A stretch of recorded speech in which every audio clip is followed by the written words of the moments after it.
東莞規定新建嘅農民安居房不得出租嗎？根據東莞市住房同埋城鄉建設局2022年8月9號發布嘅關於進一步加強農民安居房設計及質量安全監督嘅通知，有明確規定，新建、重建、改建嘅農民安居房不得用於生產經營或出租。農民安居房嘅設計方案及施工圖紙不得具有經營嘅功能。存在以下嘅情形係不予審批，譬如首層高度超過4米嘅，設計有2個或者以上嘅廚房嘅，使用獨立樓梯，每層獨門入戶嘅，所有嘅房屋全為獨立嘅頭房設計嘅，其他疑似具備經營性功能嘅設計。以上嘅通知喺網上以及各個社交平台激起千層浪。不過喺9號發出嘅通知，15號喺住建局嘅官網上已經係唔見到佢嘅蹤影啦。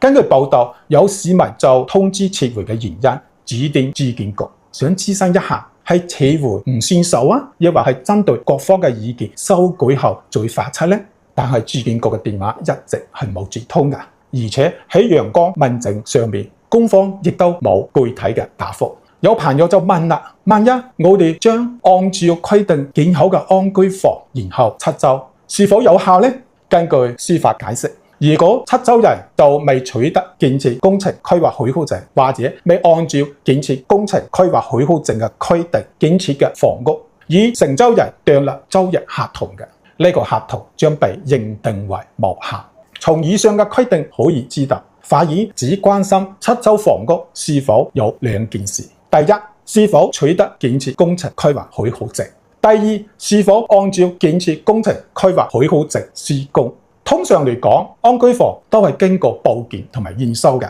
所以按照以上嘅司法解釋，好難認定呢個出租合同無效。但係根據民法典第153條同埋最高人民法院嘅司法公典，違反法律行政法規強制性規定或者損害公共利益嘅民事法律行為無效。東莞農房出租嘅禁止性規定雖屬地方嘅政策，但係因佢直接關聯宅基地嘅管理秩序同埋土地資源嘅擇業利用，法院亦都可能認定佢涉及公共利益，從而否定一個合同嘅效力。所以我建議喺出租之前先到當地辦理出租備案。如果備案係冇問題，那麼出租就應該係安心㗎。你對此有咩不同嘅意見？歡迎關注評論。